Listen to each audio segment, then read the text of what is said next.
Hey guys, Thunder E here, and welcome to my full in-depth gaming review of the OnePlus Nord.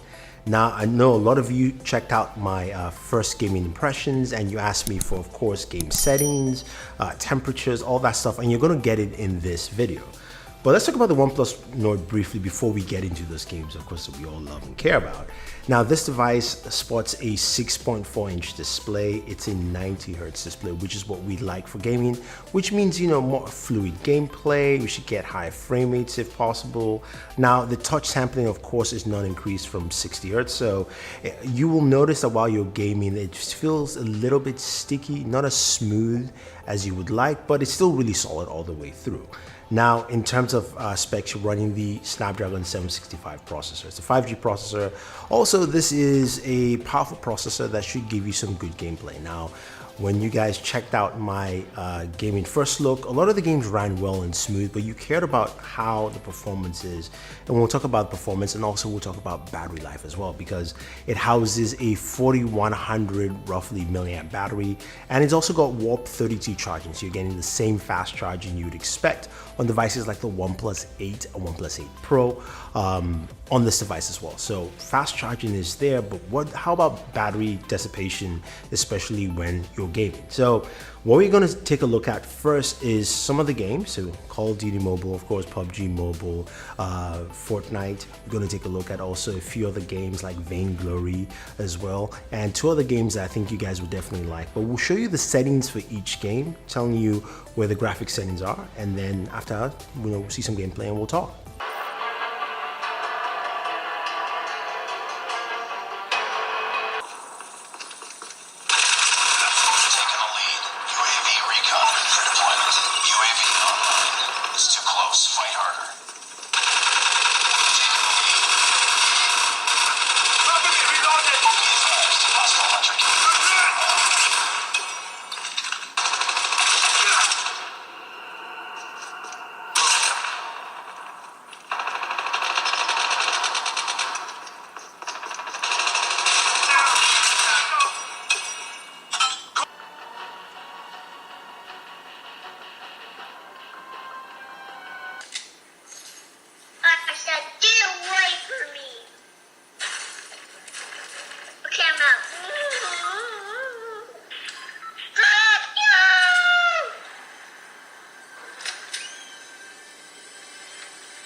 So the very first thing you notice is that all the games ran well. They ran really well at the settings that we showcased those games at. Now, some of you are really asked about PUBG. Could we do extreme HDR gaming? You can't. It's just not available at this point in time.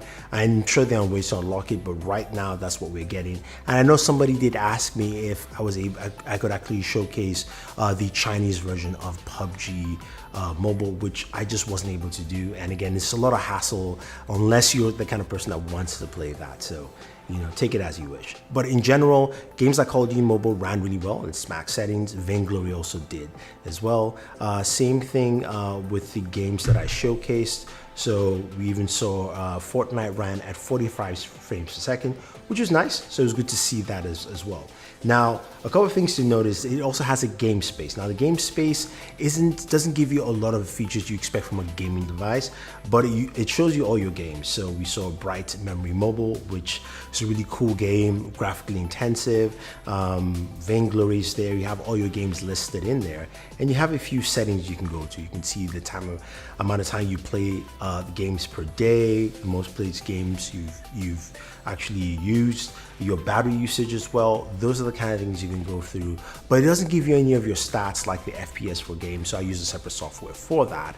But you can see, PUBG Mobile ran around 60 frames per second, same thing as Call of Duty Mobile, and then Fortnite was at 45 frames per second, so we got that, and Vainglory ran at 90 frames per second, so that was actually cool to see. Now, when it came to temperatures, though, the system went up to about 38 degrees Celsius, which is fine and actually was pretty good, especially for a device that doesn't have any special cooling whatsoever. So that was actually good to see. It ran warm, but it was quite playable and easy to use. In terms of battery drain, playing at around 100% with the battery life and playing for like an hour or so, I've lost about maybe close to about 20% of battery life. So battery life usage on this device was actually pretty good, especially playing intensive games like PUBG Mobile, some Fortnite, and even Bright Memory Mobile as well. So you're gonna get a lot of bang for your buck. And think about it this way. This device, now the version I do have here has 12 gigs of RAM, 256 gigabytes of storage, but you can start off from 6 gigabytes of RAM, 64 I believe, and that starts at $335, and I think that will still run. Even if you're not getting that version, you start off with the base version, at least in other parts of the world apart from India, that starts at 8 gigabytes of RAM for 400 bucks.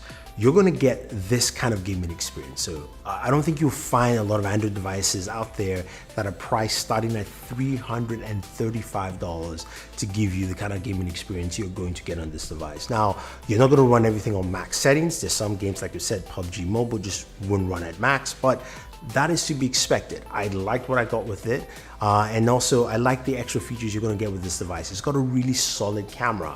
The images I took from the camera are really nice, daytime photos, some nighttime shots as well. I think, even the different, you've got, a wide angle lens, you've got a regular lens and a zoom lens, or at least a 2x zoom, and everything just comes out really nice, and you really can't go wrong spending $335. I'm gonna stress it again. $335 for this device to give you that kind of gaming performance, great image quality, a solid build overall, fast charging included.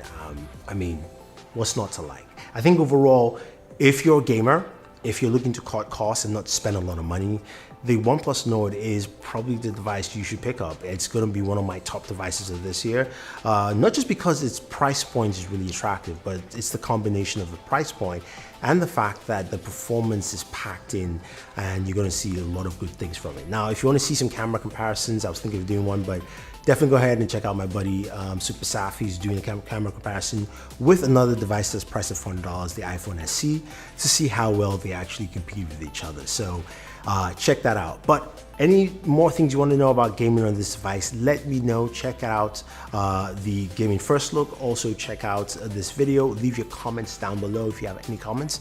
And don't forget to like, share, and subscribe. This is Thunder E saying thank you, and always enjoy entertainment.